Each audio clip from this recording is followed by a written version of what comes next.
Hello உறவுகளே, ஒரு Sunday mini vlog தான் பார்க்க போகிறோம். ஒரு சின்ன அவுட்டோர் பிளான் தான். ஈவினிங் போல் பீச்சுக்கு போயிட்டு டின்னர் சாப்பிட்டுட்டு வரலான்னு சொல்லிட்டு ரைட்ஸ்க்கெலாம் கூட்டிகிட்டு போயிட்டு வரணும் பையனன்னு சொல்லிட்டு அவங்க அப்பாவுக்கு ரொம்ப ஆசை.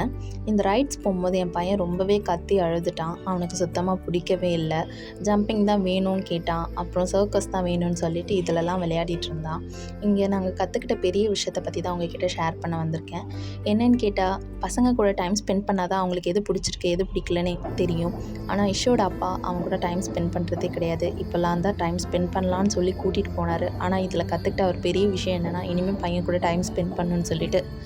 ஏன்னா அப்போ தான் அவங்களோட க்ரோத்துக்கு நம்ம ஹெல்ப்ஃபுல்லாக இருக்கிற மாதிரி இருக்கும். நம்ம டைம் ஸ்பெண்ட் பண்ணால் தான் பசங்களுக்கு என்ன பிடிச்சிருக்கு என்ன பிடிக்கல அப்படின்றத நம்ம கண்டுபிடிக்க முடியும். அதனால நீங்களும் இனிமேல் பசங்க கூட டைம் ஸ்பெண்ட் பண்ணி மூவ் ஆன் பண்ணுங்கள். இதுதான் நாங்கள் கற்றுக்கிட்டோம். தேங்க்யூ.